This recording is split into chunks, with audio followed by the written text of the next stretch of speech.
은혜로우신 하나님, 고난주간을 통해서 주님의 고난을 더 깊이 묵상하며 하나님께 나아가는 특별 새벽기도회로 불러주셨음에 감사합니다.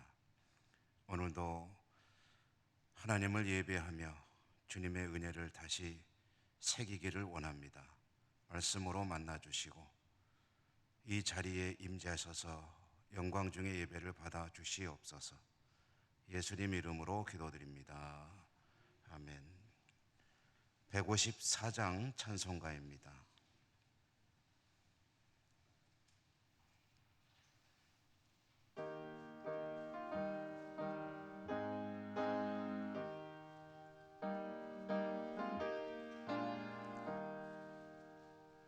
생명의 주여 면류관 받으시옵소서. 날 위해 쓰신 가시관 나 기억합니다. 저 겟세마네 기도를 늘 기억하게 하시고 그 십자가의 은혜로 날 인도하소서.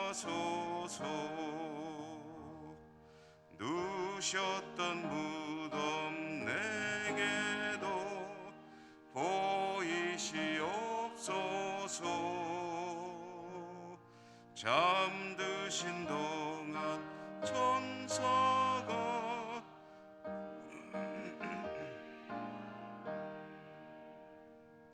저 겟세마네 기도를 늘 기억하게 하시고 그 십자가의 은혜로 날 인도하소서.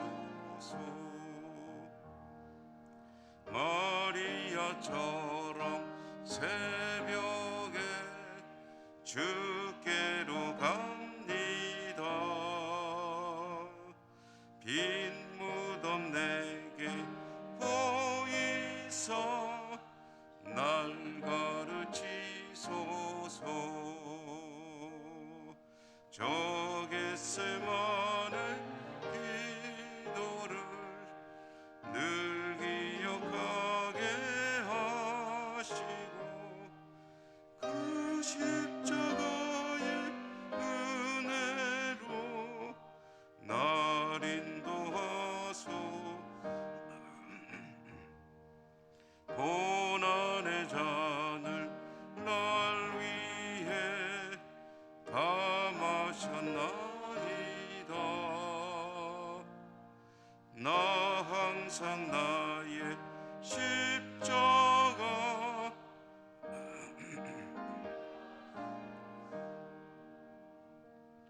저 겟세마네 기도를 늘 기억하게 하시고 그 십자가의 은혜로 날 인도하소서.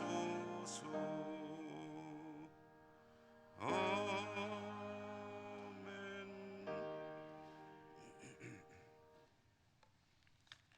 오늘 마가복음 15장 42절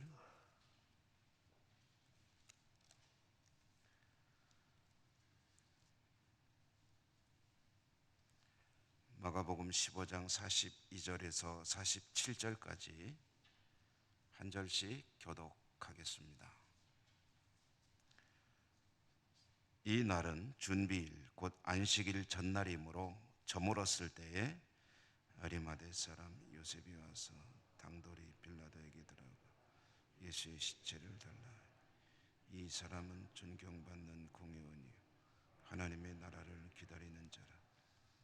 빌라도는 예수께서 벌써 죽었을까 하고 이상히 여겨 백부장을 불러 죽은 지가 오래냐 묻고 백부장에게 알아본 후에 요셉에게 시체를 내주는지라.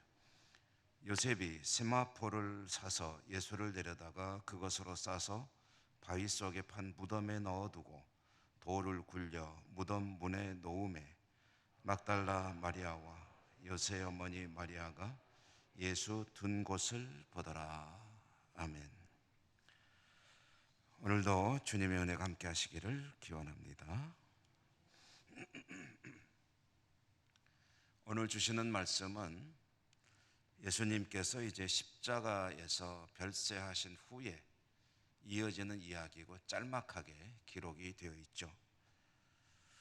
날짜와 시각대로 따져본다면 금요일 오후 3시에 예수님은 십자가에서 숨이 끊어지셨죠.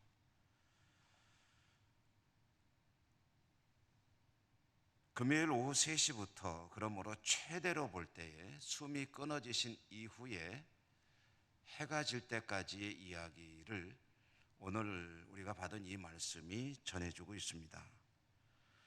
해질 때까지라고 말씀드렸는데 왜 해질 때까지냐 하면은 해가 지게 되면 이때부터 유대인들의 안식일이 시작됩니다.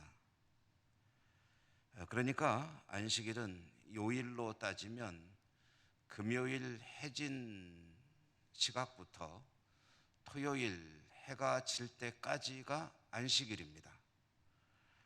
안식일에는 아무 일도 할 수 없고 따라서 아무 이야기도 없습니다. 그냥 그 시간 동안에는 공백기입니다. 만약에 이 시기에 해지는 시각이 오후 6시였다고 한다면 최대로 오늘 예수님 장례하는 이야기인데요. 예수님을 장례하기 위해서 쓸 수 있는 시간은 3시간밖에 없습니다. 그러나 최대가 3시간이고 이론상 실제로 예수님 숨진 것, 그 다음에 그 확인 요구하고 시신을 받고 무덤으로 장례에서 옮기고 하는 시간이 3시간을 다 쓸 수는 없고 많이 써봐야 한 2-5시간 정도, 그 정도 기간의 시간 동안에 벌어진 이야기라는 이야기죠. 예수님께서 별세하시자 예수님을 장례하고 싶은 사람이 나타났습니다. 아리마대 사람 요셉. 그는 성경에 의하면 공회의원, 공회란 산헤드린 공회를 말하는 거죠. 공회의원이었습니다. 그러니 대단히 지체가 높은 신분상 상위 클래스에 속하는 그런 사람이었죠. 그런데 그는 하나님의 나라를 기다리는 사람이었다라고 성경이 전해줍니다. 그리고 요한복음에 의하면 아리마대 사람 요셉은 예수님의 제자였다라고 또 전해집니다. 말하자면 이 두 이야기를 합쳐보면 그는 예수님의 가르침을 받고 예수님에게 이제 믿음을 갖고 예수님을 따르던, 그러면서 하나님의 나라를 기다리는 그런 신실한 믿음의 사람이었는데 그는 공회의원이었다라는 이 사람에 대한 여러 가지 상황들이 요약이 됩니다. 그런데 이 요한복음 내용을 좀 보충을 하는데요. 요한복음에 의하면 이 아리마대 요셉과 함께 예수님을 장례한 사람이 있습니다. 누구냐 하면 니고데모입니다. 니고데모는 요한복음 3장에서 나오는 사람인데요. 예수님을 밤에 찾아왔던, 예루살렘에서 예수님을 밤에 영생의 문제를 놓고 찾아와서 이야기하다가 돌아간 사람이 바로 니고데모였죠. 그런데 이 니고데모도 역시 산헤드린 공회의 의원이었습니다. 그러니까 적어도 71명의 산헤드린 공회 의원 가운데 두 사람이 예수님을 추종하고 있었다. 그 외에 또 있었는지도 모르죠. 그렇지만 성경에 드러난 사람만 두 사람이 있었다라는 것을 알 수가 있습니다. 이 두 사람의 공회의원이 예수님을 장례하기를 원했습니다. 빌라도를 찾아가서 예수님이 숨이 끊어지셨으니 그 시신을 우리에게 달라, 장례를 치르고 싶다라고 요구를 한 것이죠. 이것은 극히 이례적인 일이었습니다. 말씀드렸지만 십자가의 사형을 당하는 사람은 이제 보통 2, 3일 정도 십자가 상에서 고통을 계속해서 유지하며 힘겹게 지탱하다가 한 2, 3일 지나면은 보통 숨이 끊어지는 것이 상례였고요. 그리고 혹시 이제 숨이 끊어져도 그 사람을 십자가에서 내리지 않습니다. 그대로 매달아 둡니다. 그대로 매달아 두면 이제 참 참혹하게도 들짐승들이 그 시신을 뜯어먹기도 하고 그대로 이제 십자가에 매달려서 부패 썩어가도록 그렇게 방치해 두는 것이 일반적인 그런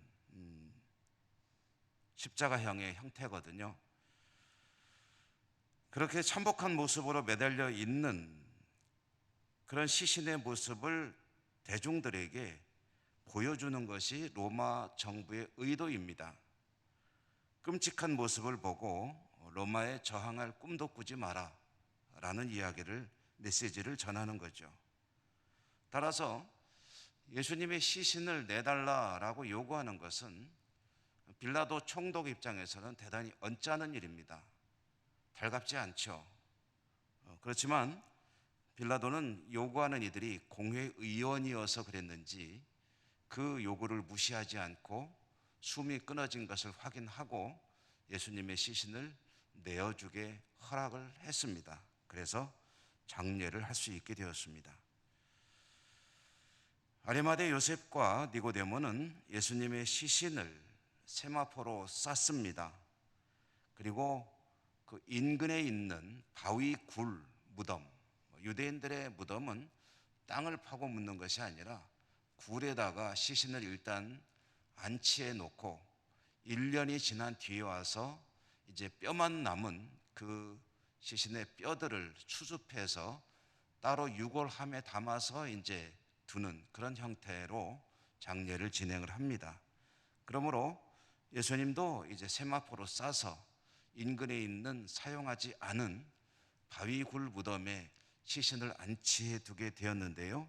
또 그럴 수밖에 없는 것이 안식일이 시작되기 전에 이 장례를 끝내야 되거든요.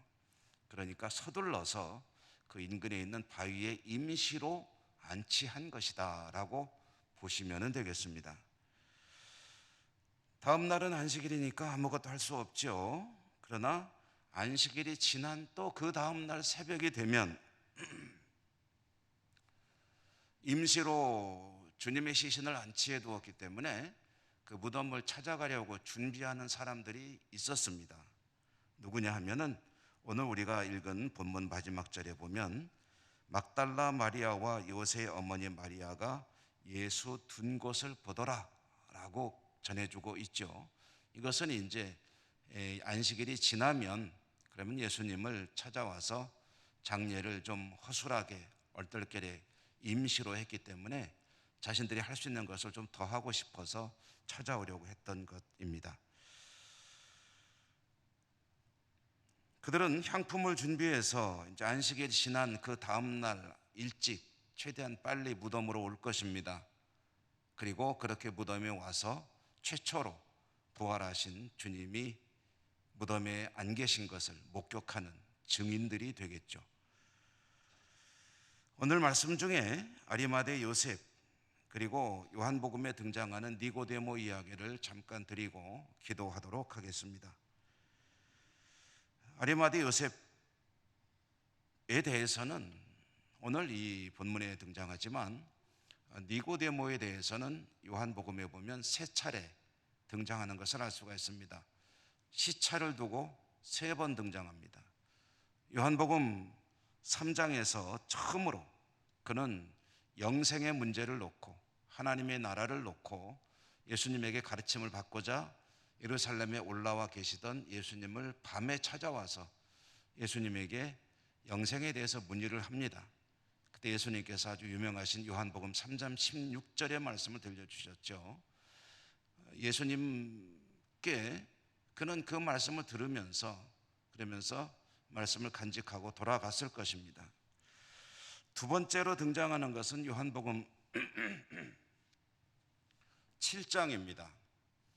요한복음 7장에서는 어떤 장면이 소개가 되냐면 산헤드린 공회 회원들이 예수님을 어떻게 처리할까를 놓고 고심하면서 이제 강경책으로 예수님을 체포하자, 잡아들이자, 뭐 이런 이야기를 하고 있을 때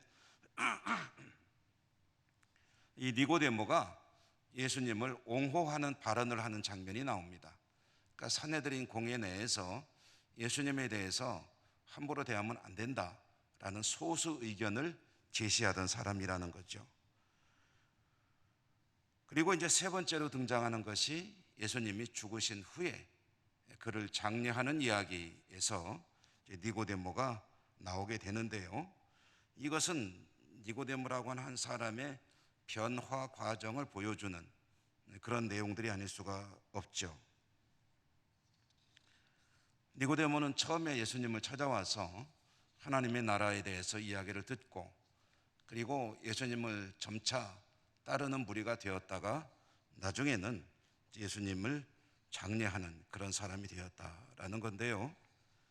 아리마대 요셉이든 니고데모든 산헤드린 공회 의원으로서 예수님을 장례한다는 것은 대단히 무모한 일입니다.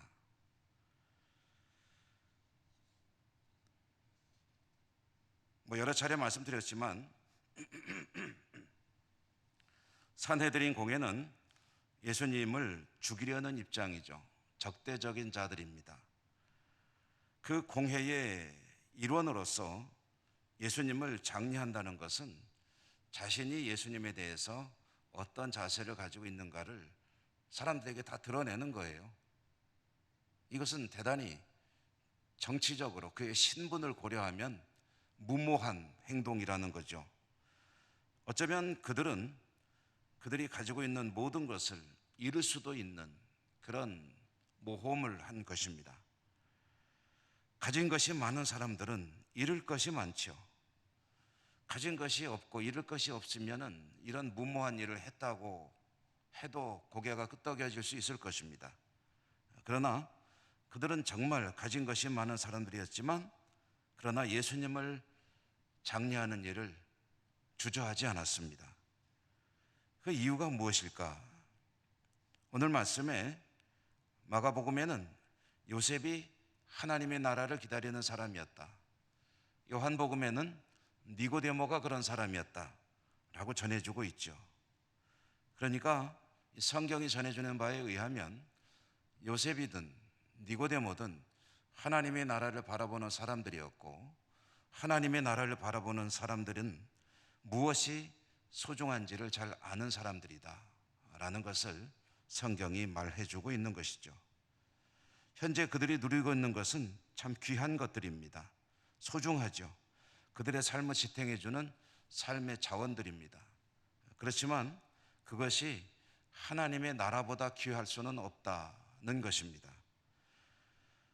하나님의 나라가 무엇보다 우선입니다. 하나님의 뜻을 하나님께서 기뻐하실 일을 행하는 것이 다른 그 무엇보다도 소중합니다. 그들은 예수님의 가르침, 마태복음에 의하면 산상수훈으로 잘 요약되어 있는 그 예수님의 가르침을 그대로 실천하는 사람들이었습니다. 산상수훈의 결론과 같은 가르침은 6장에 있죠. 6장의 33절은 너무나도 유명한 구절이죠. 너희는 먼저 그의 나라와 의를 구하라 라고 했습니다. 너희는 먼저 그의 나라와 의를 구하라. 이 말은 무슨 얘기냐 하면은 간단히 말하면 하나님의 뜻을 추구하라. 하나님 기뻐하실 삶을 살아라. 하나님께서 기뻐하신다면 그것이 가장 우선이다 라는 그런 말씀입니다. 주님의 죽으심 앞에서 제자들은 뿔뿔이 흩어졌습니다. 사람들은 다 실망하여 등을 돌리고 떠났습니다. 그러나 다 그런 것은 아닙니다. 그들 중에 어떤 이들은 하나님의 나라를 기다리던 어떤 이들은 모험임에도 불구하고 자신의 모든 것을 이룰 수 있음에도 불구하고 주님의 장례를 치르기 위해서 빌라도를 찾아가서 자신들의 정체를 드러냈습니다. 주님의 고난을 묵상하는 우리들에게 주님께서 기대하시는 것이 무엇일까? 그것은 오늘 이 사람들과 같은 그런 자세를 근본적으로 가지는 것일 것입니다. 너희는 먼저 그의 나라와 의를 구하라. 하나님을 믿는 일, 하나님께서 기뻐하시는 일이라면 다른 것들이 우선순위가 뒤로 밀려지는 그런 믿음의 삶을 사는 것이 주님께서 원하시는 것이고, 그와 같은 믿음의 삶을 살아갈 때 이 모든 것을 너에게 더하시리라.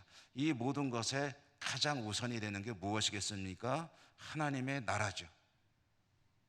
하나님의 나라도 얻게 될 것이요, 그리고 하나님께서 그의 삶을 책임져 주신다. 먼저 그의 나라와 의를 구하라. 여러분, 주님의 고난을 묵상하는 우리들에게 결론은 무엇입니까? 그것은 결국은 믿음으로 더 견고한 삶을 사는 것입니다. 이제 내일이면 우리는 부활의 아침을 맞이할 것입니다. 고난주간을 묵상하는 우리 모두에게 먼저 그의 나라와 의를 구하는 믿음의 은총이 풍성하시기를 주님 이름으로 축원합니다. 자비로우신 하나님, 오늘은 고난주간 특별 새벽기도회를 진행하며 마지막으로 정한 날 아리마대 요셉과 니고데모 이야기를 들으며 결국 저희들이 무엇을 중요시하고 무엇을 추구하는 삶을 살아야 될지를 다시 한번 새겨보았습니다. 어떤 환경에 처하더라도 먼저 주님의 나라, 주님의 의를 구하는 용기와 믿음 있는 저희 모두가 되게 하여 주시옵소서. 예수님 이름으로 기도 올리옵나이다. 아멘. 하늘에 계신 우리 아버지, 아버지의 이름을 거룩하게 하시며 아버지의 나라가 오게 하시며 아버지의 뜻이 하늘에서와 같이 땅에서도 이루어지게 하소서. 오늘 우리에게 일용할 양식을 주시고 우리가 우리에게 잘못한 사람을 용서하여 준 것 같이 우리 죄를 용서하여 주시고 우리를 시험에 빠지지 않게 하시고 악에서 구하소서. 나라와 권능과 영광이 영원히 아버지의 것입니다. 아멘. 오늘도 기도하실 때 여러분 주신 말씀을 마음속에 담아두고 깨달은 바를 우리 하나님께 기도하는 이 새벽이 되시기 바랍니다. 또한 코로나를 위한 기도는 이제 상황이 조금씩 변해가는 것 같습니다. 계속해서 완전히 극복될 수 있도록 기도하시기 바랍니다. 그리고 이어지는 것, 교회 회복과 이 사회의 모든 것들이 일상이 회복되는 것이 참 중요하죠. 하나님께 그 은혜를 구하십시다. 우리 교회, 그리고 한국의 교회, 또 세계 모든 교회들의 회복과 오히려 이런 어려움을 딛고 일어서는 부흥을 위해 기도하십시다. 환우들을 위해서 기도해 주시고요, 어려운 이웃들, 또 지구촌의 평화와 또 재해와 이런 여러 가지 일로 힘겨워하는 이들을 위해서 기도하시기 바랍니다. 이 나라와 민족과 또 우리 예천 지역사회 또 복음화를 위해서도 기도하시기 바라고요. 새 정부가 일 잘할 수 있도록 기도하시고 다가오는 지방선거를 위해서도 기도하시고 이 모든 일들을 위해서 함께 기도할 때 주여 한번 힘차게 부르고 오늘도 하나님께 기도하겠습니다. 주여